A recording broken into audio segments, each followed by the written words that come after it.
दोस्तों, अगर आप चाहते हैं ऑनलाइन पैसा कमाना और उस पैसे को स्मार्टली इन्वेस्ट करना तो सब्सक्राइब कीजिए हमारे यूट्यूब चैनल को और बेल आइकन को दबाना। और आज की इस वीडियो में मैं आपसे बात करने वाला हूं डिपॉजिटरी और डिपॉजिटरी पार्टिसिपेंट के बारे में कि इन दोनों में क्या डिफरेंस होता है। तो सबसे पहले बात कर लेते हैं डिपॉजिटरी की।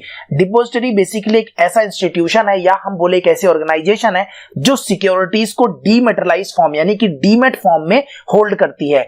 तो ये सिक्योरिटीज क्या हो सकती हैं, जैसे कि stocks, bonds, mutual funds, treasury bills, derivatives and debentures. तो अगर बात करें इंडिया में कितने डिपॉजिटरी हैं, तो इंडिया में 2 डिपॉजिटरी हैं। पहला CDSL और दूसरा NSDL। CDSL की फुल फॉर्म है सेंट्रल डिपॉजिटरी सर्विसेज लिमिटेड और NSDL की है नेशनल सिक्योरिटीज डिपॉजिटरी लिमिटेड। तो यहाँ पर आपका डीमेट अकाउंट जो है ओपन किया जाता है और यहाँ पर आपके जो भी सिक्योरिटीज हैं वो इस डीमेट अकाउंट में डीमेटलाइज फॉर्म में यानी कि इलेक्ट्रॉनिक फॉर्म में होल्ड की जाती है। तो यहाँ पर डिपॉजिटरी को अगर मैं बैंक से कंपेयर करूं तो गलत नहीं होगा, क्योंकि जिस तरह से आप बैंक में फंड डिपॉजिट करते हैं, फंड को ट्रांसफर करते हैं और बैंक जो है वो आपके फंड को सेफ रखता है, उसी तरह से जो डिपॉजिटरी होते हैं वो क्या करते हैं, सिक्योरिटी को डिपॉजिट करते हैं, सिक्योरिटी को ट्रांसफर करते हैं और आपकी जो सिक्योरिटीज होती हैं उनको सेफ रखते हैं। तो बेसिकली ये तो बात हो गई डिपॉजिटरी की। अब बात कर लेते हैं डिपॉजिटरी पार्टिसिपेंट क्या होता है। तो बेसिकली इंडिया में डिपॉजिटरी पार्टिसिपेंट एक एजेंट है जो आपके और मेरे जैसे जो इन्वेस्टर हैं उनके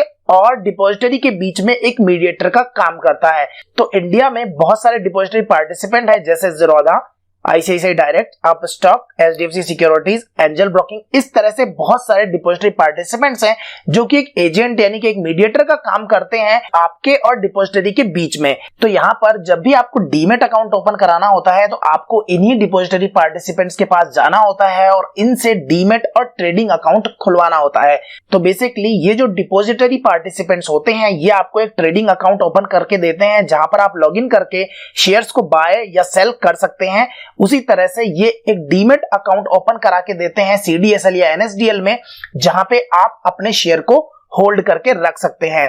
तो मैं यहां पर अब एक एग्जांपल से क्लियर करता हूं कि आपके और मेरे जैसे जो भी इन्वेस्टर हैं उनको अगर एक डीमेट अकाउंट ओपन कराना होता है किसी डिपॉजिटरी के पास में, फिर चाहे वो CDSL हो या फिर NSDL हो, जहां पे हम अपने शेयर्स को डीमेटलाइज फॉर्म में रख सकें, तो उसके लिए हमें जरूरत होती है एक डिपॉजिटरी पार्टिसिपेंट्स की, जैसे कि ज़ीरोधा, अपस्टॉक, ICICI डायरेक्ट या ऐसे कोई भी डिपॉजिटरी पार्टिसिपेंट जो हमें एक ट्रेडिंग अकाउंट और एक डीमेट अकाउंट ओपन करा के देते हैं और यहां पर ये अपना एक ट्रेडिंग प्लेटफॉर्म देते हैं जहां से आप लॉगिन करके शेयर्स से आप म्यूचुअल फंड को बाय या सेल कर सकते हैं। तो बेसिकली ये एक ओवरऑल पिक्चर है जो डिपॉजिटरी पार्टिसिपेंट्स एक एजेंट का काम करते हैं इन्वेस्टर और डिपॉजिटरी के बीच में।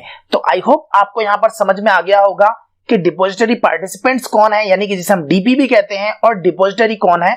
तो अगर ये वीडियो आपको पसंद आया हो तो इस वीडियो को आप लाइक कीजिए, शेयर कीजिए और चैनल को सब्सक्राइब अभी तक अगर नहीं किया है तो आप जाके चैनल को सब्सक्राइब कर लीजिए, क्योंकि इसी तरह की वीडियो मैं आपके लिए लाता रहता हूं। इस वीडियो को देखने के लिए आपका बहुत बहुत धन्यवाद। आपका दिन शुभ हो।